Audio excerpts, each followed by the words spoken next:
In the final video in this particular series, we are going to calculate the projection distances. So here we are with the familiar spreadsheet that we've used to date, and we have calculated the mean slope distance. The first correction that we apply is the correction for the slope. We will reduce the slope distance to the horizontal at the particular height of the survey. So to do this, we use this formula here, which is essentially is based on Pythagoras. So here we have D1, which is our slope distance that we determined in the previous video, and we square that, and then we subtract from that the difference in height. This is the difference in height from station B to A, which we've effectively shown here, which is 93.5 in this case, remembering that the sign doesn't matter. Now we square all that and then take the square root of that, and that will give us our horizontal distance. We then subtract from that the slope distance, so that that will give us a slope correction. And here it is done for you. And we have a slope correction of minus 1.385. The next correction that we do, we then apply to that horizontal correction that we've determined. It's called the ellipsoid correction. Again, we're wanting to show it as a correction. And it was, or has been known in the past, as the sea level correction. So this is reducing the slope distance to the ellipsoid. Now to do this, we have here the height of A and the height of at B, and essentially we're dividing that by 2, which will give us the average height, and then we're dividing here by the radius here, the radius of the earth that we use, and then we multiply that by D1 plus the slope correction, so we apply it to what we've effectively determined at this point here.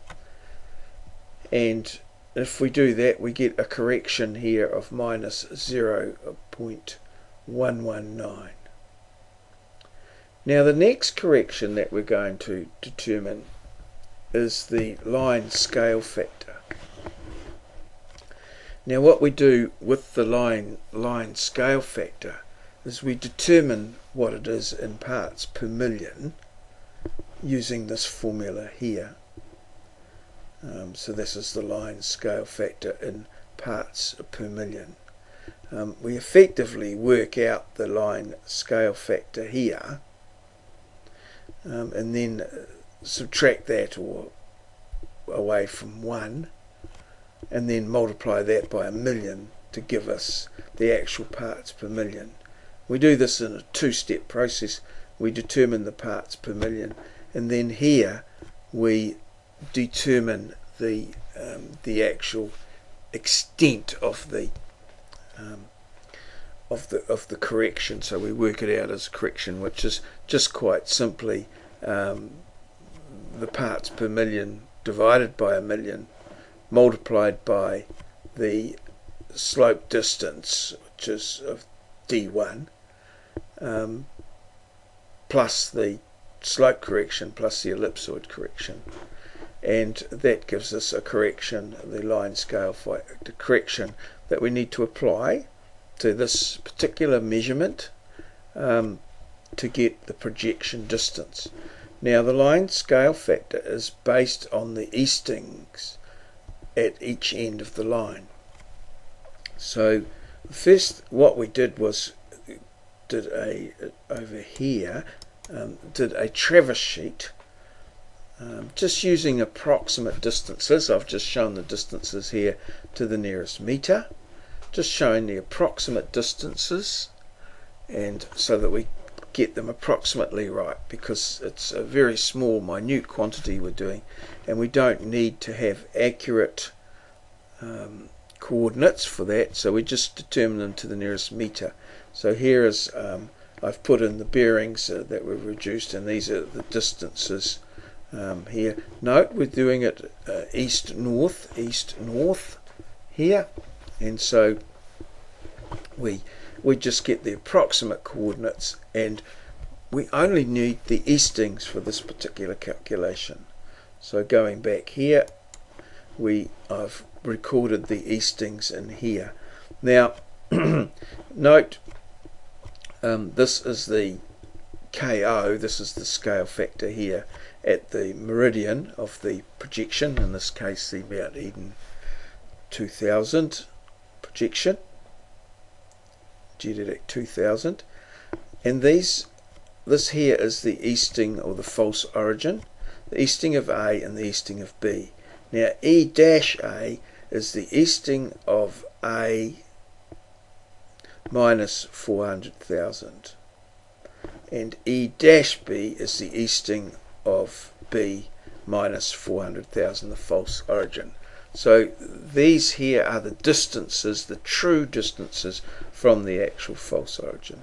So here we go to calculate the line scale factor.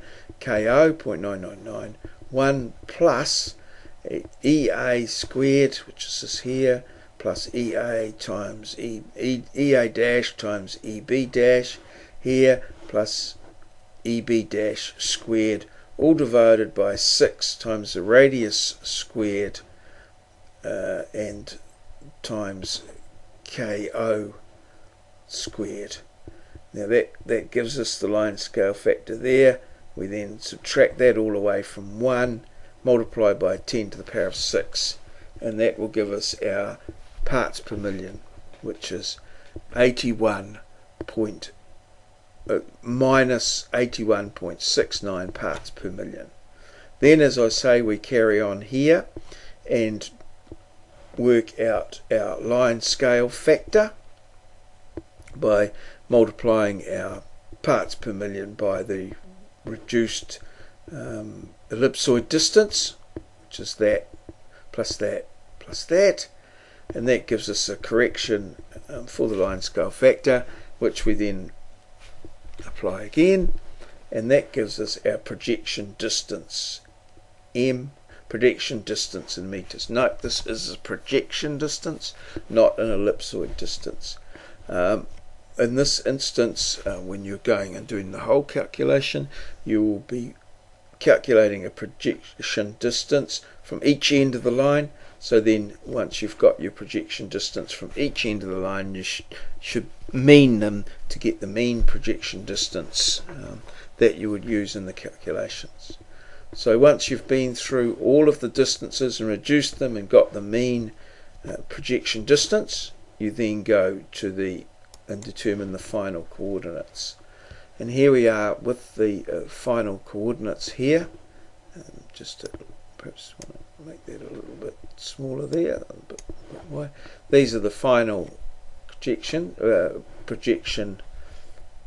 coordinates. Now note that we're dealing with projection distances, so we can reduce these directly to get the coordinates. In the normal run-of-the-mill coordinates that we are used to using in our normal traverse sheets, we're putting the ellipsoid distances in here, and then we apply the line scale factor as part of our coordinate process in our software packages.